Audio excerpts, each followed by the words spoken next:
Assalamualaikum warahmatullahi wabarakatuh. Waalaikumsalam warahmatullahi wabarakatuh. Kami dari kelompok 4 akan mempresentasikan PPT kami yang berjudul Pengaruh Perang Dunia II terhadap Indonesia, Respon Dunia Internasional terhadap Kemerdekaan Indonesia dan Perang Dingin II. Sebelum itu, izinkan kami untuk perkenalan diri. Saya Insan Sudun Nurai. Saya Muhammad Adil Fadil. Saya Ivan Robani. Perkenalkan nama saya Nugraha. Saya Naila Nurrahman. Nah, pertama-tama kita akan membahas mengenai pengaruh Perang Dunia II terhadap Indonesia. Yang pertama itu ada tentu saja kemerdekaan Indonesia. Dengan menyerahnya Jepang ke Sekutu setelah pemboman di Hiroshima dan Nagasaki, Indonesia kemudian ada di masa vacuum of power atau masa di mana Indonesia itu kosong kekuasaannya. Nah, pada saat itu Sekutu belum datang ke Indonesia. Hal ini mengakibatkan golongan muda mendesak golongan tua untuk dengan cepat memperkenalkan Indonesia pada 17 Agustus 1945. Yang kedua adalah meningkatkan rasa nasionalisme.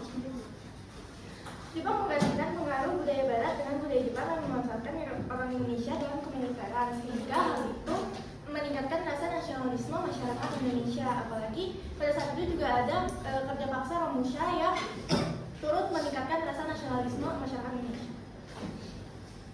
Dan yang ketiga itu ada ekonomi.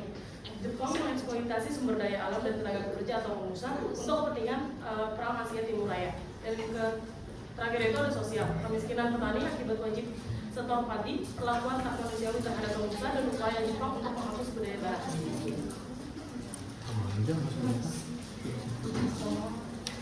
Selanjutnya ada respon positif dan negatif dunia terhadap kemerdekaan Indonesia. Yang pertama itu positif, meskipun banyak negara yang masih ragu-ragu atau bahkan menolak untuk mengakui kemerdekaan Indonesia. Berikut negara-negara yang mendukung. Pertama itu ada Mesir. Mesir merupakan negara Arab pertama yang mengakui kemerdekaan Indonesia secara de facto pada tanggal 22 Maret 1946. Mesir juga mendorong agar negara-negara anggota Liga Arab melakukan hal yang sama. Yang kedua ada India. Ketika Belanda melakukan agresi militer, India merupakan salah satu negara yang mengutuk tindakan tersebut. India juga berperan aktif dalam membentuk Komite Nasional Asia Afrika atau KNAA pada tahun 1947 yang bertujuan untuk membantu perjuangan kemerdekaan bangsa-bangsa Asia dan Afrika. Selanjutnya ada Australia.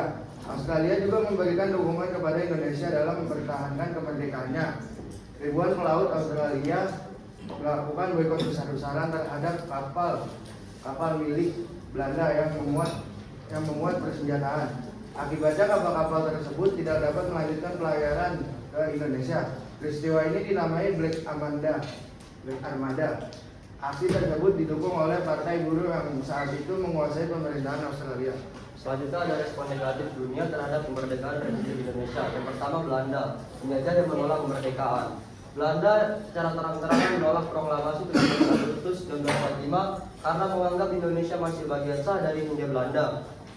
Mereka menyebut kemerdekaan Indonesia sebagai pemberontakan, melakukan 2 agresi militer pada tahun 1947 dan 1948, mendirikan negara-negara boneka untuk memecah belah kekuasaan Republik Indonesia, serta mengkampanyekan di forum internasional bahwa Indonesia belum layak merdeka dan butuh bimbingan kolonial. Yang kedua, Inggris, pendukung terselubung Belanda. Sebagai kekuatan kolonial, Inggris bersikap ambigu terhadap kemerdekaan Indonesia. Meskipun datang atas nama sekutu untuk melucuti senjata Jepang, pasukan Inggris justru membantu Belanda masuk kembali ke wilayah Indonesia. Sikap ini memicu konflik besar, termasuk pertempuran Surabaya 10 November 1945, di mana Inggris terlibat langsung melawan rakyat Indonesia. Yang ketiga, Belgia, mediator yang tidak netral. Belgia, anggota Komisi 3 Negara atau KTN, bentukan PBB, dinilai berpihak pada Belanda sebagai negara kolonial juga atau menguasai Kongo. Belgia cenderung meragukan kemampuan Indonesia sebagai negara baru dan mendukung posisi Belanda dalam negara kedaulatan. Yang keempat, sebagai negara barat, skeptis terhadap pemerintahan Republik Indonesia. Beberapa negara barat menahan pengakuan terhadap Indonesia karena khawatir negara ini akan jatuh ke pengaruh komunisme. Mereka memilih menunggu hasil negosiasi Indonesia-Belanda dan baru memberikan pengakuan resmi setelah adanya Konferensi Mindia Bundar tahun 1949. terutama setelah ada tekanan dari Amerika Serikat. Yang kelima, PBB, lembaga baru yang lambat merespons. Sebagai organisasi internasional yang baru dibentuk tahun 1945, PBB belum memiliki mekanisme jelas untuk menangani dekolonisasi. Awalnya, PBB bersikap sangat hati-hati dan enggan memihak, apalagi terhadap negara-negara anggota seperti Belanda. Hal ini membuat perjuangan diplomasi Indonesia berjalan lebih berat di forum internasional.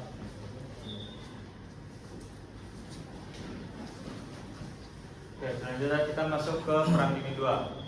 Latar belakang Perang Dingin II. Perang Dingin kedua akan didefinisikan dengan periode ketegangan tinggi antara Amerika Serikat dan Uni Soviet pada tahun 1979 sampai 1985. Periode ini menyaksikan eskalasi permusuhan antara kedua negara adidaya, Amerika Serikat dan juga Uni Soviet. Setelah periode relatif pada awal 1970-an.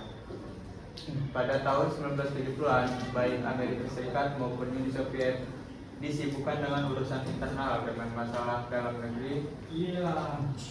Pemimpin Soviet Leonid Brezhnev berjuang keras untuk memulihkan ekonomi yang stagnan dan meningkatkan standar hidup warga Soviet di Amerika Serikat.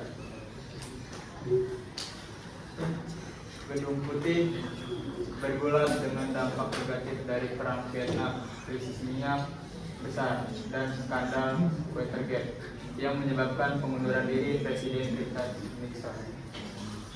Yang Rusia, Amerika Serikat, dan Uni Soviet terus saling curiga. Terlepas dari perjanjian Helsinki, keduanya tetap memainkan peran dalam politik dan pemerintah negara-negara asing untuk memajukan kepentingan mereka sendiri.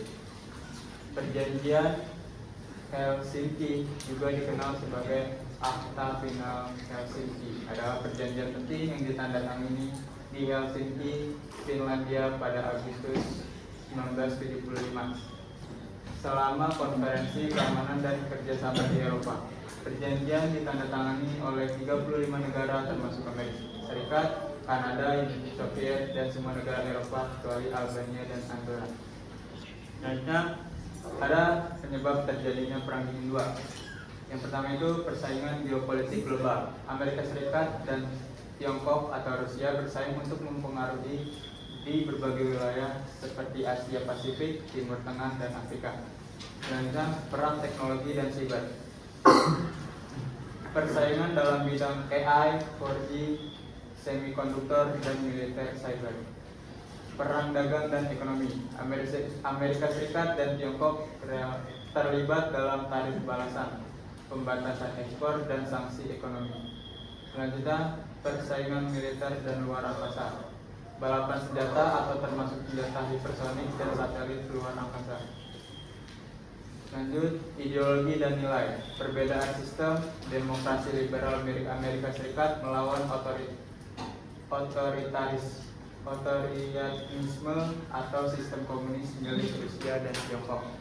Selanjutnya, terakhir itu konflik regional dan proksi.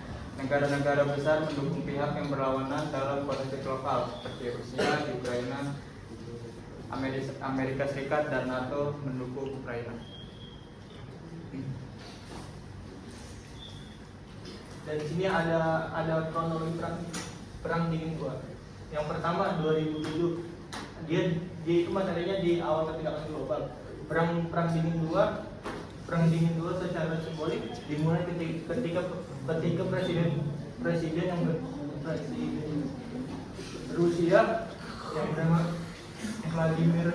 Vladimir Putin dalam pidatonya di Munich Security Conference,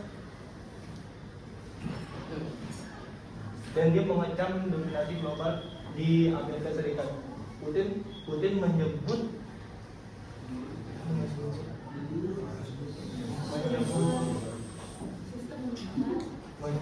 bumi polar dipacap perang dingin dan merasa gak adil dan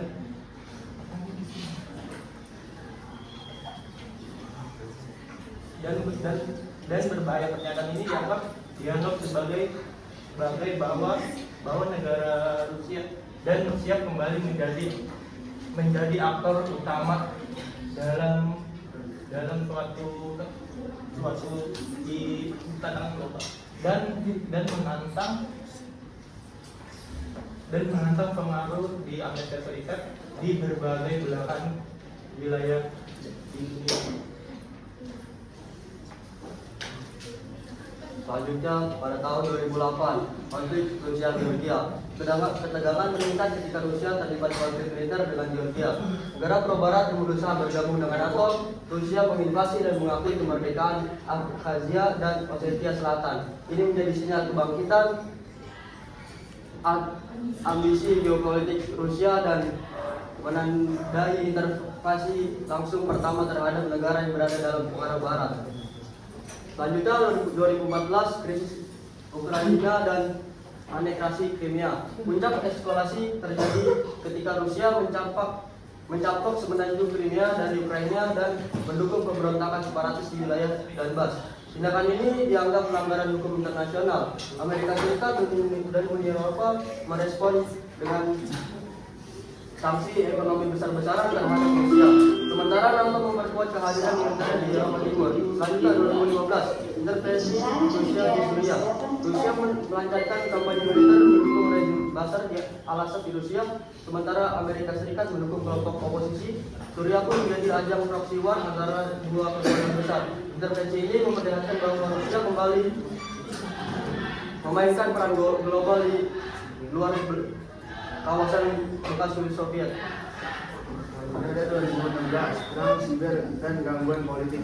Keduaan keterlibatan Rusia dalam pemilihan presiden Amerika Serikat didorong hubungan bilateral, serangan siber dan disinformasi digital menjadi bentuk baru pertemuan geopolitik atau cyber warfare, dan manipulasi media menjadi alat modern dalam perang dunia II.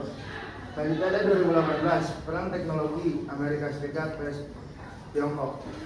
Ketegangan meluas saat Amerika Serikat melancarkan perang dagang terhadap Tiongkok dan menjatuhkan sanksi pada perusahaan raksasa seperti Huawei. Larangan teknologi tinggi, chip, semikonduktor, dan infrastruktur 5G menunjukkan bahwa persaingan ini bukan hanya geopolitik tapi juga ekonomi dan teknologi. Selanjutnya ada 2020 dan 2021, pandemi dan polarisasi baru. Pandemi COVID-19 memperuncing ketegangan Amerika Serikat menuduh Tiongkok tidak transparan soal asal virus. Sementara Rusia dan Tiongkok mempererat hubungan melalui kerja sama vaksin, energi, dan pertahanan. Dunia mulai menunjukkan pola permisahan blok kekuatan secara sistematis. Selanjutnya 2022, invasi Rusia ke Ukraina. Pada 24 Februari Rusia melancarkan invasi ke Ukraina. Amerika Serikat dan negara-negara NATO mendukung Ukraina secara besar-besaran baik dalam senjata maupun logistik. Sementara Tiongkok, Iran, dan Korea Utara menunjukkan dukungan tidak langsung terhadap Rusia. Dunia mulai membentuk dua blok kekuatan global secara jelas. Selanjutnya ada 2023-2024, ekspansi blok dan perlombaan senjata. NATO menerima anggaran anggota baru seperti Finlandia dan Swedia. China meninggalkan tekanan terhadap Taiwan termasuk pelatihan militer besar-besaran di sekitar Selat Taiwan. Teknologi baru seperti rudal hidroponik, hipersonik, militer, dan perlombaan luar angkasa menjadi fokus utama. Kerjasama militer antara Rusia, Tiongkok, Iran, Korea Utara semakin terbuka. 2025, konsolidasi blok dan krisis ekonomi global. Bulan Mei, Xi Jinping berkunjung ke Moskow memperkuat kerjasama tanpa batas. Bulan Juni, Shanghai Cooperation Organization atau SCO memperkuat posisi strategis negara-negara Asia terhadap dominasi Amerika Serikat. Bulan Juli, Amerika Serikat mengancam tarif 100% terhadap minyak Rusia yang diimpor Cina dan India. IMF memperingatkan dampak besar terhadap ekonomi global. Februari, Amerika Serikat dan Rusia mengadakan summit di Riyadh membahas Ukraina tanpa partisipasi Ukraina dan Eropa. Latihan militer Cina, Rusia di dekat Jepang menjadi peringatan bahwa koalisi timur semakin agresif.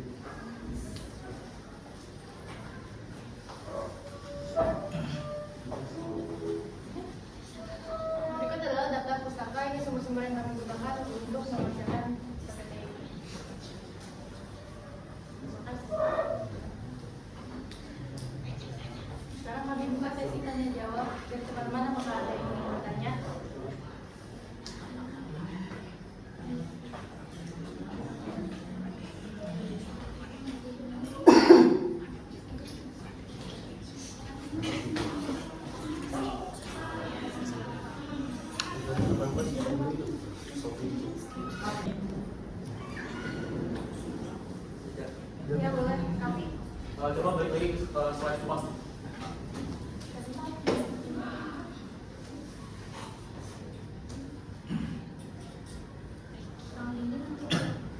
Slide 4 yang keluar.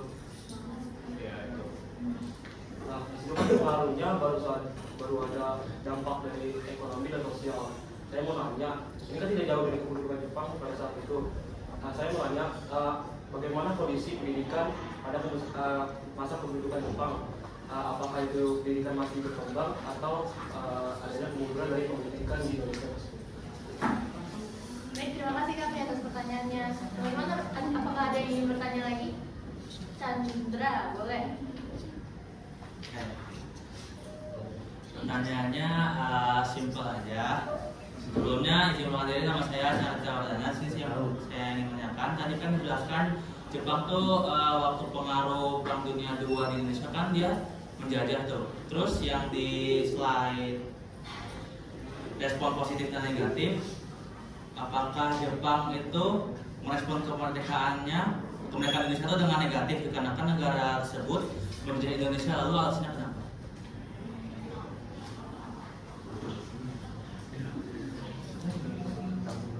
Baik, terima kasih Chandra atas pertanyaan.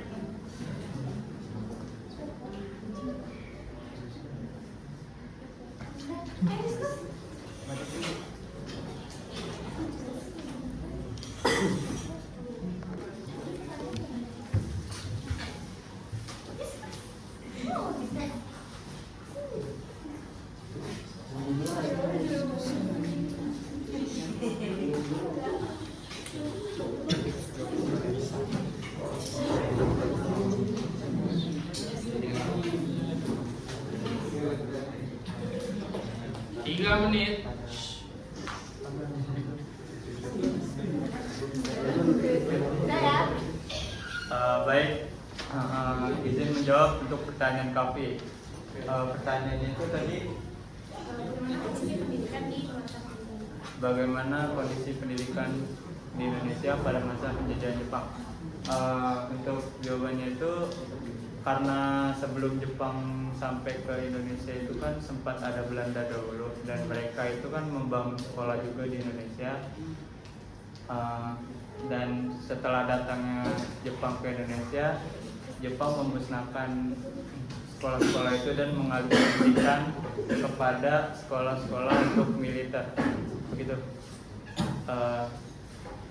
Apa puas kamu? Oke, kami. Baik, saya akan jawab pertanyaan Chandra. Tadi Chandra pertanyaan itu respon Jepang terhadap kemerdekaan Indonesia. Nah Chandra, jadi respon Jepang terhadap kemerdekaan Indonesia itu negatif karena negara ini meminta pemerintah bahwa Jepang harus mempertahankan status quo di Indonesia. Bagaimana Chandra, udah puas? Baik, saya rasa cukup sekian presentasi dari kelompok kami. Terima kasih untuk teman-teman yang sudah mau bertanya, dan kami akhiri. Assalamualaikum warahmatullahi wabarakatuh.